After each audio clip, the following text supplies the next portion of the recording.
Welcome to all of you on civil war room. आज हम ये टॉस का जो चैप्टर है 7वां स्लोप डिफ्लेक्शन मेथड वो स्टार्ट करने जा रहे हैं।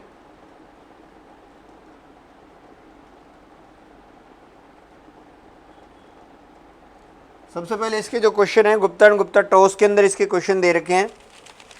तो गुप्ता एंड गुप्ता टॉस के अंदर जो इसके क्वेश्चन हैं वो नोट कर लेते हैं अपन लोग। क्वेश्चन नंबर 24 से 28, question number 37, 52, 54, question number 60, 73, 101, 113, 114, question number 133, question number 134, 135, 143, 146, 147, 158, 159, 164।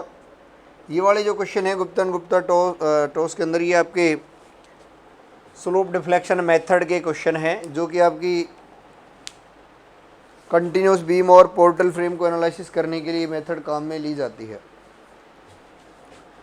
तो इन क्वेश्चनों के को अपने सबसे पहले क्वेश्चन नंबर जो 24 है उसको देखते हैं। गुप्ता एंड गुप्ता टॉस का 24 number question, carry over factor in prismatic member whose far end is fixed is. देखो सबसे पहली बात तो स्टिफनेस क्या होती है मैं आपको बताऊं। स्टिफनेस होता है कि अगर देखो ये कोई नियर एंड है, अगर मैं यहाँ पे एंड की बात करता हूँ, ये आपका एक नियर एंड है और ये आपका फार एंड है। नियर एंड और फार एंड का मतलब क्या है? फार एंड और नियर एंड का मतलब है एक तो वो एंड जिस पर अपने मोमेंट अप्लाई कर रहे हो, एक वो एंड जो अप्लाई के अलावा दूसरा एंड है। तो near and carry over factor की बात बाद में, पहले आपको स्टिफनेस के बारे में बताता हूँ। स्टिफनेस क्या होती है? देखो अगर मैं यहाँ पे मोमेंट लगाऊंगा तो ये इस तरह से रोटेट करेगा। तो यहाँ पर मुझे यूनिट रोटेशन डेवलप करने के लिए कितना मोमेंट लगाना पड़ेगा? यूनिट रोटेशन प्रोड्यूस करने के लिए यहाँ पर मुझे कितना मोमेंट लगाना पड़ेगा, वही कहलाती है इसकी स्टिफनेस। और स्टिफनेस की बात करूँ अगर मैं के से इंडिकेट करूँ तो वो अगर आपका फार एंड है, वो आपका सिंपली सपोर्टेड है, रोलर सपोर्ट है या हिंज सपोर्ट है, तो होता है वो 3EI/L। यहाँ पर लगाया गया यूनिट रोटेशन के लिए जो मोमेंट होता है थीटा बराबर 1 के लिए जो अपने को मोमेंट लगाना पड़ेगा के, वो के की वैल्यू होती है 3EI/L। अगर आपका फार एंड है वो फिक्स है, उस केस में होती है 4EI/L। अगर एंड पे है ही नहीं तो जीरो हो जाएगा। ठीक है, तो सबसे पहली बात तो ये ध्यान रखना आपको कि फार एंड अगर आपका हिंज है, रोलर सपोर्ट है या सिंपल सपोर्ट है तो 3EI/L, फिक्स सपोर्ट है तो 4EI/L का मोमेंट आपको लगाना पड़ेगा। इसकी स्टिफनेस होगी वो आपकी ये वाली होगी। दूसरी चीज़, अगर आपका फार एंड देखो फिक्स्ड है और मैं यहाँ पे न्यू मोमेंट लगा रहा हूँ इसको रोटेट करवाने के लिए, तो अगर फार एंड फिक्स है तो अगर मैंने ये क्लॉकवाइज मोमेंट लगाया तो यहाँ पे भी क्लॉकवाइज मोमेंट डेवलप हो जाएगा और उसकी वैल्यू होगी जस्ट इसकी हाफ। ठीक है, इसकी जस्ट हाफ वैल्यू इसकी आ जाएगी। और यहाँ पे म्यू मोमेंट लगाया तो अगर फार एंड आपका फिक्स है तो आप ध्यान रखना उसकी उसी डायरेक्शन के अंदर और उसका हाफ मोमेंट है वो दूसरे सिरे पर या फार एंड पर इंड्यूस हो जाता है। फार एंड पर या आपका नियर एंड पर आप मोमेंट लगा रहे हो तो ठीक है। और इसमें एक होता है कैरी ओवर फैक्टर। देखो कैरी ओवर फैक्टर क्या होता है? Carry over factor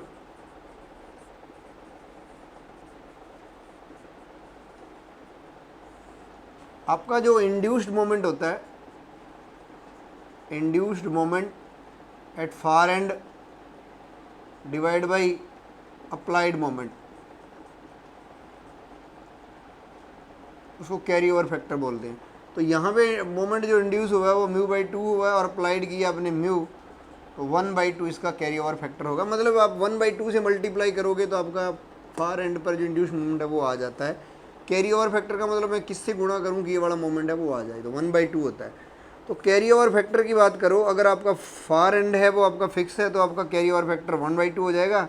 far and अगर आपका हिंज है तो कैरी ओवर फैक्टर 0 हो जाएगा, क्योंकि फार एंड पर मोमेंट डेवलप होता ही नहीं अगर आपका हिंज्ड सपोर्ट लगा हो। फार एंड अगर हिंज हो तो फार एंड पर कोई मोमेंट इंड्यूस नहीं होता, उस केस में आपका कैरी ओवर फैक्टर 0 होता है। तो इस क्वेश्चन का अपने आंसर है वो मिल जाएगा। The carry over factor in a prismatic beam whose far end is fixed is, तो 1/2 हो जाएगा आपका। और carry over factor in the prismatic member whose far end is hinge 0 हो जाएगा। ऑप्शन नंबर ए।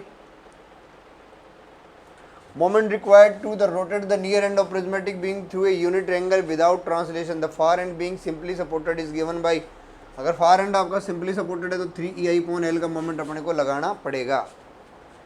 और moment required to rotate the near end of a prismatic beam through unit angle without translation, the far end being fixed है तो आपको 4EI/L का moment है वो लगाना पड़ेगा और यूनिट एंगल के द्वारा रोटेट करने के लिए, तो डी आ जाएगा। यदि m एक्सटर्नल मोमेंट है, m है जो एक्सटर्नल मोमेंट है जो कि नियर एंड को रोटेट कर रहा है प्रिज्मेटिक बीम के विदाउट ट्रांसलेशन, बिना ट्रांसलेशन के, तो फार एंड पर कितना मोमेंट आ जाएगा, तो बिलो बताया था फार एंड अगर फिक्स हो तो m/2 आ जाएगा और सेम डायरेक्शन में जिस डायरेक्शन में आपका m लग रहा है, तो m/2 in the same direction as m। अगर क्लॉकवाइज डायरेक्शन में m लगा रखा है तो m/2 की डायरेक्शन भी क्लॉकवाइज ही होगी, तो ऑप्शन नंबर ए आ जाएगा। In the slope deflection equation the deformation are considered to be caused by, तो देखो पहले मैं आपको स्लोप डिफ्लेक्शन मेथड के बारे में बताता हूँ। स्लोप डिफ्लेक्शन मेथड के जो ये आपके एब्सोल्यूट स्टिफनेस के जो फैक्टर हैं इनको यूज़ करके 4 स्टेप होते हैं इसमें। ये यूज़ की जाती है कंटिन्यूस बीम को एनालिसिस करने के लिए, कंटिन्यूस बीम के लिए और फ्रेम के लिए। इसका एसएफडी बीएमडी बनाने के लिए, विशेष रूप से बेंडिंग मोमेंट डायग्राम बनाने के लिए इसका यूज़ किया जाता है। अब इसके जो स्टेप्स होते हैं, देखो 4 स्टेप है इसमें काम में लेते हैं। सबसे पहले अपने इस बीम में क्या कहते हैं, जो भी फ्रेम होता है, जैसे मान लो ये फ्रेम मैं मान लेता हूँ, ये वाला फ्रेम है, तो इसमें आप फिक्स्ड एंड मोमेंट ज्ञात करते हो। सबसे पहले फिक्स्ड एंड मोमेंट ज्ञात करते हो, और जैसे A B B C C D है ये, तो आप ए बी के लिए, बी ए के लिए, मतलब आप फिक्स्ड एंड मोमेंट का मतलब M F A B, M F B A, M F B C, इसी प्रकार एम एफ सी बी और इसी प्रकार सी डी के लिए ज्ञात करते हो। सभी के लिए फिक्स्ड एंड मोमेंट ज्ञात करते हो। और फिक्स्ड एंड मोमेंट क्या होता है, आप इसको फिक्स्ड बीम मान लो, ए बी को आप फिक्स्ड बीम मान लो, और यहाँ पर जैसे लोड लगा रखा है, जैसे ये लगा रखा है मान लो, तो ये लोड लगा रखा है, इसको ए बी बीम मान लो इस तरह से, और इस पर मान लो ये लोड लगा रखा है।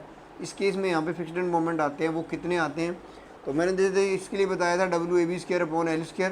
फिक्स्ड बीम के फॉर्मूले इसके लिए आपको याद होने चाहिए, WBA²/L²। और रही बात देखो इसमें साइन कन्वेंशन, जो एंटी क्लॉकवाइज को माइनस लिया जाता है, इसलिए ये वाली वैल्यू होती है, लेफ्ट वाली ये माइनस आती है, और राइट वाली क्लॉकवाइज होने के कारण आपकी प्लस आती है। अगर मैं देखो इस बीम के लिए बात करूँ, अगर इसके लिए जैसे मान लो ऐसे लोड लगा रखा है, तो यूँ दिमाग में रखो कि ये मेंबर है, इस सी डी को उठा के यहाँ ले जाओ, एक बार कल्पना कर लो कि डी यहाँ है, तो ये लोड आपका यहाँ आ जाएगा। इस हिसाब से देखो ये आपका क्लॉकवाइज, ये एंटी क्लॉकवाइज। सीधी सी बात है, लेफ्ट वाला अगर आप यहाँ अंदर खड़े हो, मान लो ये बीम आपके ऊपर है, तो ये आपका लेफ्ट हो गया, ये राइट हो गया। लेफ्ट वाला नेगेटिव होता है, राइट वाला पॉजिटिव होता है। तो सबसे पहले आप फिक्स्ड एंड मोमेंट कैलकुलेट करते हो, और जिसमें आपके जो फॉर्मूले काम में आते हैं फिक्स्ड बीम के आते हैं, WL²/12, WL/8 और WAB²/L²। 3 फॉर्मूले विशेष रूप से याद रखना, 3 केसेस वाले, एक तो पॉइंट लोड वाला, एक एसेंट्रिक पॉइंट लोड वाला, एक UDL वाला। तो 3 फॉर्मूले आप याद रखना, एक में आपका WL/8 होता है, एक में WAB²/L² होता है, और एक में आपका WL²/12 होता है। उसके बाद स्टेप नंबर 2 है, आप क्या करते हो, स्लोप डिफ्लेक्शन इक्वेशन लिखते हो। हर स्पान के लिए 2 स्लोप डिफ्लेक्शन इक्वेशंस लिखी जाती हैं। इसमें ये माना जाता है, देखो जैसे ये member A B C D है, मान लो इस पे लोड लगा हुआ है,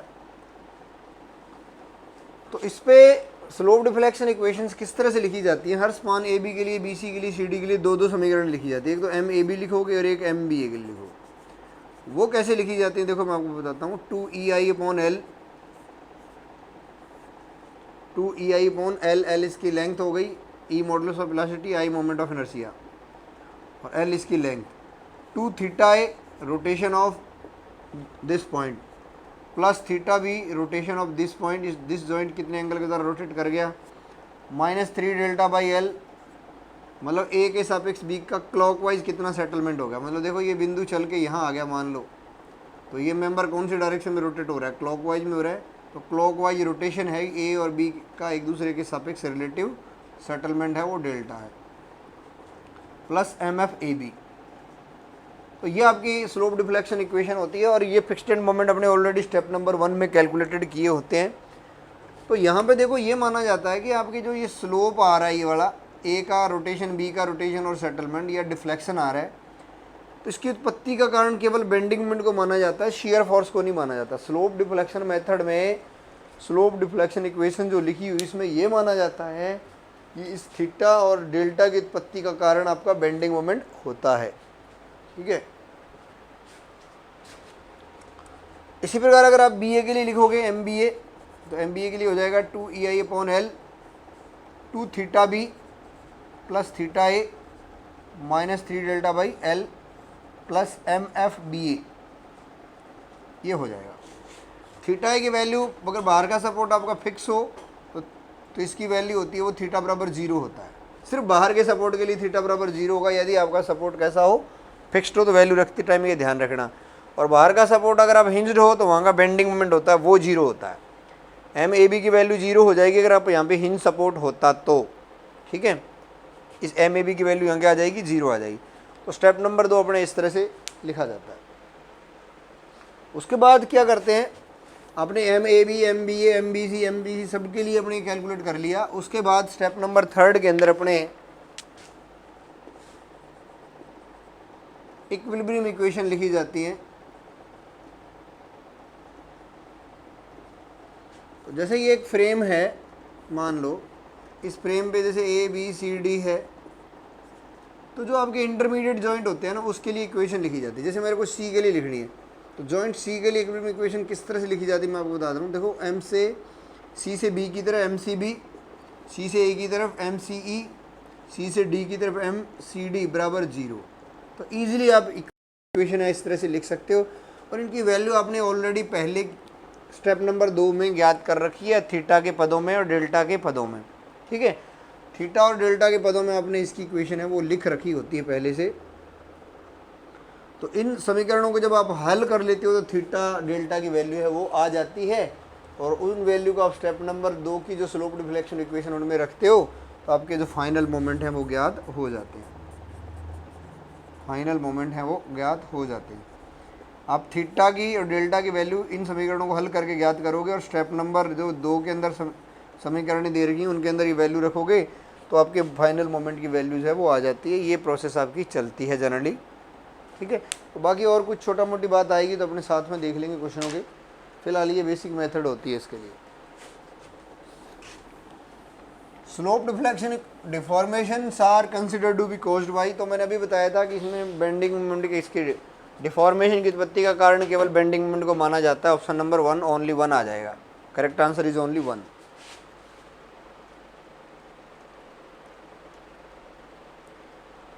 correct bending diagram of middle column of the frames on below is. देखो एक बात ध्यान रखना, अगर आपका कॉलम होता है वो सिमेट्रिकल होता है। इस कॉलम को देखो आपका सिमेट्रिकल है। कैसे सिमेट्रिकल है? इस एक्सिस के सापेक्ष बिल्कुल सिमेट्रिकल है। इसके सापेक्ष उधर की लोडिंग, इधर की लोडिंग, इधर का मोमेंट ऑफ इनर्शिया, इसका मोमेंट ऑफ इनर्शिया, ये लोड, ठीक है। हॉरिजॉन्टल लोड है नहीं, इस पर लेंथ एल है, इसकी लेंथ एल है, इसमें फिक्स सपोर्ट है, इसमें फिक्स सपोर्ट है, सब बिल्कुल ज्योमेट्रिकली बिल्कुल वो क्या हो, सिमेट्रिकल हो, तो वो फ्रेम होता है वो नॉन स्वे होता है। नॉन स्वे। अब ये नॉन स्वे का मतलब क्या होता है? आपका ये जॉइंट है, ये जॉइंट है, ये जॉइंट है, लेफ्ट टू राइट मूव नहीं करेंगे, बिल्कुल ही नहीं करेंगे। अगर आपका फ्रेम बिल्कुल सिमेट्रिकल है तो ना तो देखो ये जॉइंट इधर आएगा ना उधर जाएगा। इसी प्रकार ये जॉइंट ना तो इधर जाएगा ना उधर जाएगा, बिल्कुल भी नहीं जाएगा, ना इसमें कोई सेटलमेंट होगा, बिल्कुल भी सेटलमेंट इसके अंदर नहीं आएगा, ठीक है। तो अगर देखो मैं इसने क्वेश्चन पूछा मिडिल कॉलम आपका ये है। मिडिल कॉलम के लिए मैं अगर मैं समीकरण लिखूं, मान लो ये वाला कॉलम है, एम इसका कैलकुलेट करूं तो 2EI/L, देखो 2 थीटा ए होता है ना, तो इसको ए लिखूँ मैं तो, क्योंकि फिक्स सपोर्ट है तो थीटा ए आपका 0 हो गया। थीटा बी की बात करूँ तो देखो ना, तो देखो ये इधर जाएगा ना ही इधर जाएगा, क्योंकि तो सिमेट्रिकल है, इसमें थीटा बी भी 0 हो गया। ठीक है, डेल्टा इसका डिस्प्लेसमेंट होगा नहीं, ये भी आपका 0 हो गया। एम एफ ए बी, अगर इस पर कोई एक्सटर्नल लोड ही नहीं है तो आपका एम एफ ए बी भी 0 हो जाएगा। तो ऑल ओवर आपका बेंडिंग मोमेंट क्या आ गया, 0 आ गया। मतलब इस कॉलम के लिए सिमेट्रिकल होने के कारण इस कॉलम पर कोई भी बेंडिंग मोमेंट आएगा ही नहीं। तो इसका जो बेंडिंग मोमेंट डायग्राम होगा वो आपकी एक लाइन आएगी इस तरह से, 0 बेंडिंग मोमेंट होगा। ठीक है, तो ऑप्शन नंबर डी आंसर इसका हो जाएगा। सिमेट्रिकल कॉलम है, एक्सटर्नल लोडिंग लगी नहीं है, तो सिमेट्रिकल कॉलम हो, एक्सटर्नल लोडिंग ना हो, तो उस पर बेंडिंग मोमेंट का मान 0 होता था। यहाँ से लेके यहाँ तक आपका पूरे लंबाई के अलोंग, इंटरमीडिएट कॉलम की लंबाई के अलोंग, उसमें बेंडिंग मोमेंट की वैल्यू 0 होगी। 54 देखो, स्लोप डिफ्लेक्शन इक्वेशन लिखनी है अपने को। For unyielding supports the slope deflection equation for part BC। BC part के लिए आपको इक्वेशन लिखनी है। तो BC पार्ट आपको जो दिख रहा है देखो ये बड़ा, तो इसके लिए मैं लिखूँ देखो BC पार्ट के लिए तो 2EI/L2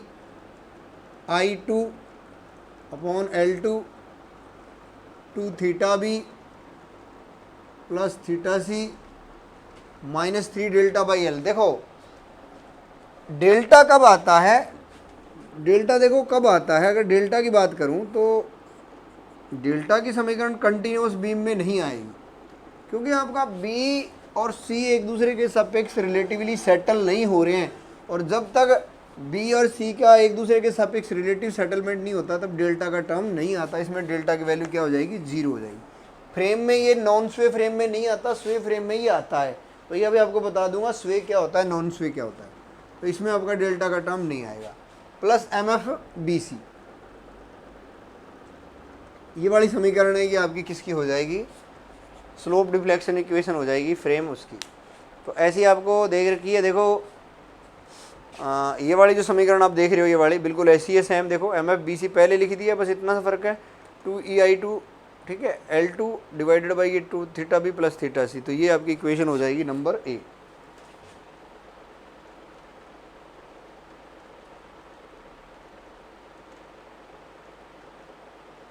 साठ नंबर में आपको एक फ्रेम दिखा रखा है,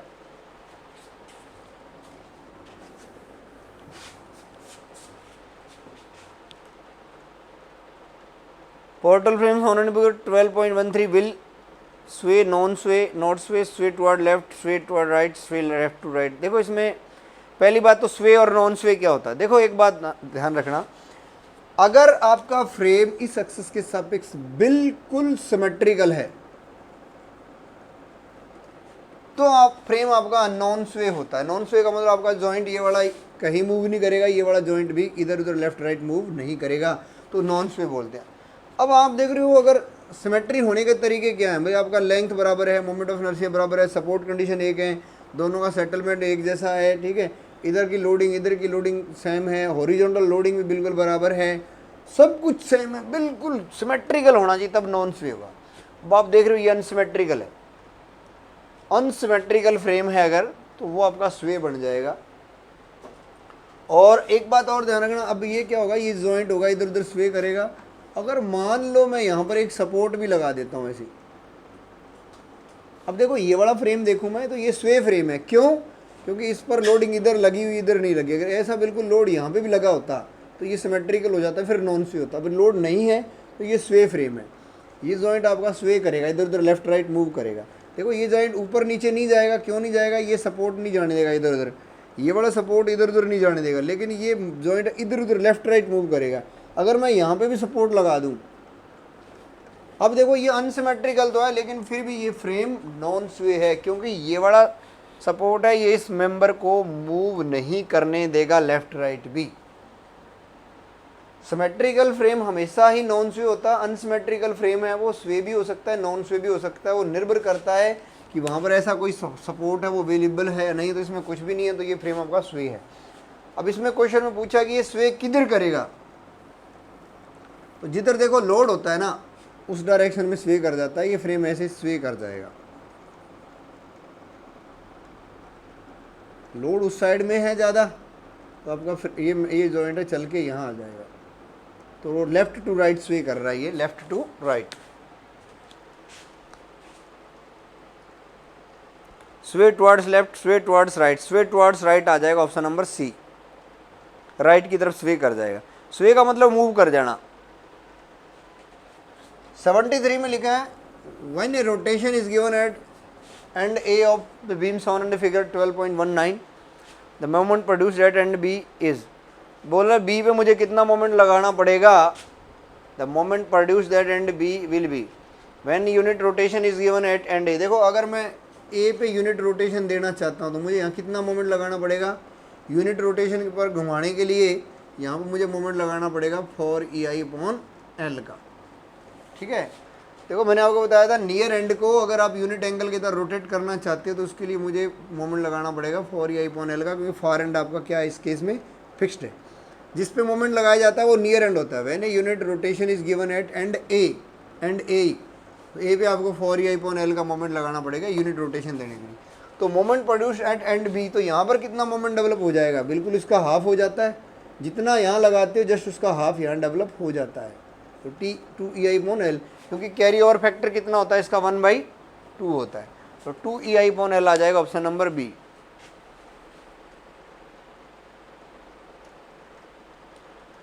विच of the structures will experience sway. देखो ये कुछ फ्रेम दिखा रहा है, उस फ्रेम में पूछ रहा है कि स्वे किसके अंदर होगा, तो वो फ्रेम चेक कर लेते हैं। देखो पहला फ्रेम देखूं मैं, अनसिमेट्रिकल है, ये अनसिमेट्रिकल फ्रेम है तो इसमें स्वे होगा, ये स्वे है पहले वाला, क्योंकि देखो इधर तो लोड दे रखा है, इधर नहीं है। इसको देखोगे आई है, 2I है, आई है, फिक्स सपोर्ट है, फिक्स सपोर्ट है, L/2 है, L/2 बिल्कुल सिमेट्रिकल है, ये तो नॉन स्वे है, नॉन स्वे। तो बी फ्रेम आपका नॉन स्वे है।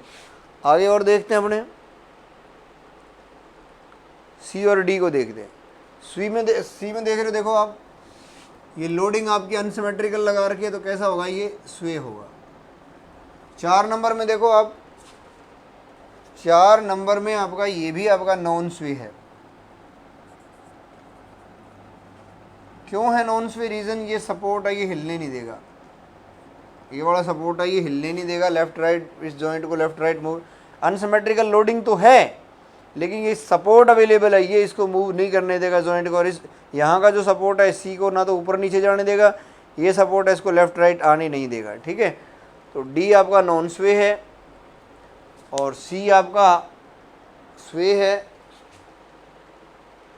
बी भी आपका नॉन स्वे है और पहले वाला आपका स्वे है। तो इसने क्या पूछा है क्वेश्चन में, स्वे किस में होगा ये पूछ रहा है। पहले वाले में स्वे होगा, ठीक है, और दूसरे वाले में स्वे नहीं होगा, तीसरे वाले में भी स्वे होगा और चौथे वाले में स्वे नहीं होगा। तो ए और सी दो आ गए इसमें। अच्छा, इसमें ये पूछ रखा है कि कौन से, select the correct answer using the codes given below, तो ए एंड सी आ जाएगा, A and C option number B इसका आंसर आ जाएगा, क्योंकि ए और सी दोनों के अंदर स्वे हो रहा है, ए और सी के अंदर दोनों के अंदर स्वे नहीं हो रहा। सॉरी देखो इसमें ये स्वे, ये नॉन स्वे, फिर स्वे, फिर नॉन स्वे। तो इसने मैं पूछा कि कौन सा स्वे करेगा या कौन सा स्वे नहीं करेगा। इसने पूछा है कौन सा स्वे करेगा, तो ए और सी कर रहा है, तो ऑप्शन नंबर बी आ जाएगा। क्वेश्चन नंबर 113 को देखो, कंटिन्यूस बीम आपको दिखा रखी है और फिक्स्ड एंड मोमेंट, और एक साइड में तो फिक्स्ड एंड मोमेंट दे रखे हैं और एक साइड में इसने ये वैल्यू दे रखी है कौन से स्पान के लिए बात कर रहा है और उसको मैच करना है। तो मोमेंट कैलकुलेट करने, देखो पहला step fixed end moment calculate करना होता है। अगर इसको फिक्स्ड बीम मानो, देखो ए बी को मैं, तो आपका एम एफ ए बी जो होगा, एम एफ ए बी का जो वैल्यू होगी और एम एफ बी ए की जो वैल्यू होगी, तो दोनों की वैल्यू कैलकुलेट करोगे तो WL²/12 होगी, -4 L आपका 6 होगा, WL²/12। ठीक है, डब्ल्यू एल स्क्वायर बाई 12, तो करोगे तो 6 36 3 4 दिए 12 टन मीटर बराबर एम एफ बी ए। ठीक है, मतलब दोनों की वैल्यू सेम होगी। एम एफ बी ए की तो होगी 12 ton metre minus M F A B.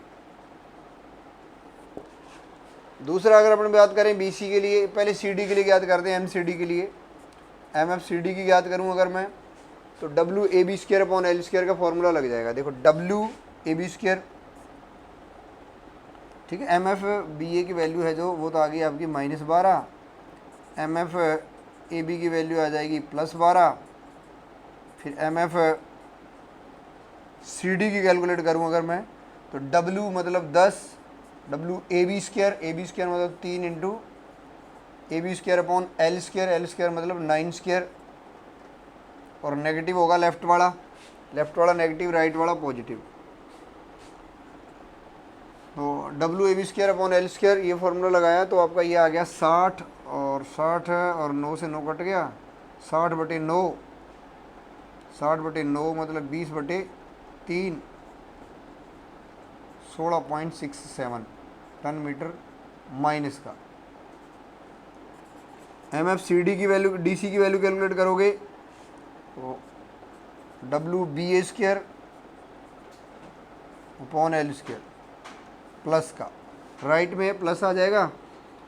तो ये आपका 3 6 के 18, 36, तो ये काट लो इसमें आपका 36, तो ये आ गया 36/9, तो आपका यहाँ 4 आ गया, 9 चौके 36, यहाँ पे 9 आ गया, ये काटोगे 3 आ गया, 10 चौके 40/3 आ रहा आई थिंक, तो 13.33 के आसपास ये आ गया वैल्यू प्लस में। बीच वाले की कैलकुलेट करेंगे अगर, देखो बी सी की कैलकुलेट करोगे एम एफ बी सी,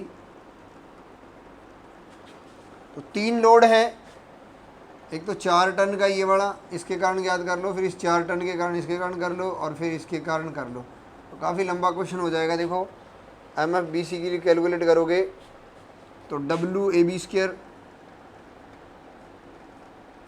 डब्ल्यू सिमेट्रिकल है तो दोनों के लिए बराबरी कर लेंगे, एक वैल्यू निकाल लेते हैं, डब्ल्यू 4 ए बी का मतलब ए आपका इस केस में हो गया 3 और ये हो गया 9, W A B square upon L square, ये तो हो गया देखो इसके कारण। अब मैं याद करता हूँ इसके कारण, minus 4 into 9 into 3 square, W A B square upon L square divide by 12 square. फिर उसके बाद याद करता हूँ मैं इसके कारण, W L square by 12, W की वैल्यू दे रखी है 1 टन पर metre, W L square by 12, L आपका कितना हो गया 12, W L square divide by 12, तो ये टोटल वैल्यू हो गई। इसको हल करेंगे तो 4 × 12, 12 में 108, 108 और 9, 12 इंटू 12, 12 में 108, 3 4, 27/4, 27/4, तो देखो ये आ गया पहले वाला, इसको करेंगे 4 में 36, 36 और 9, 36 तो ये हो गया, 9 ये हो गया, 12 इंटू 12, 12 थी 36, 300 के 12, 9/4, 2.25 के आसपास शायद ये आ गया, मतलब 12/4 आ गया। तीसरा कैलकुलेट करेंगे तो आपका 12 ही आ गया, तो 12 आ गया मतलब, तो 27 माइनस 12, 27 और 12 करेंगे तो 39/4 माइनस 12, 48, और ये कितना हो गया 39, 17, 7 × 87 माइनस 87/12 आ गया।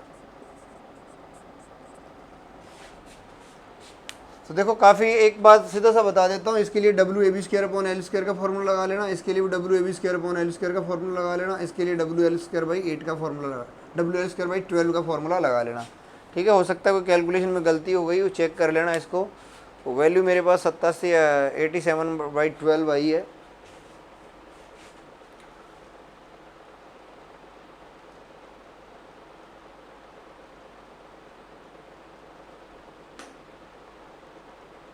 तो इसमें आपका जो ये है वैल्यू, इसमें कोई ना कोई कैलकुलेशन में गलती होगी। देखो 12 वाला बिल्कुल मैच कर रहा है आपका, MFAB और MFABA की जो वैल्यू है वो 12 से मैच कर रही है आपकी ये वाली वैल्यू।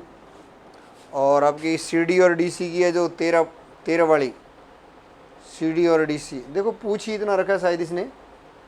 CD और MFCD की जो वैल्यू है 16 वाली है, CD वाली है वो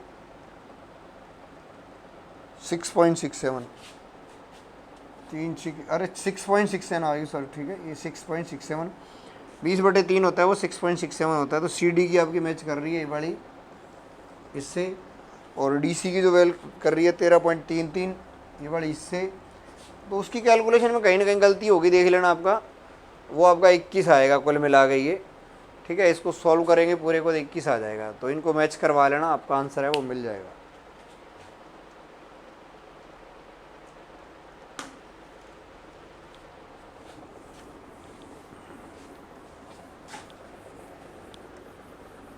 उसमें देखो मैंने जो फॉर्मूला लगाया है वो पहले लोड के लिए लगा था -WAB² / L²। फिर इसमें A अलग होगा और दूसरे वाले में A अलग होगा, क्योंकि पहला सिंगल लोड के लिए और तीसरे में आपको WL²/12 ये फार्मूला लगाया है, ठीक है। ये फार्मूला लगा के उसमें वैल्यू रख दी, A और B की वैल्यू आप रख दो। पहले लोड आपका यहाँ है तो A आपका ये बड़ा होगा और B आपका ये बड़ा होगा। उसके बाद लोड थोड़ा इस तरह से लगा हुआ है तो इसमें B ये होगा, A आपका ये बड़ा होगा। वैल्यू रख दोगे तो आंसर आ जाएगा लास्ट में। वो कैलकुलेशन में कोई ना कोई गलती हो गई अपने से। नेक्स्ट क्वेश्चन देखते हैं अपने।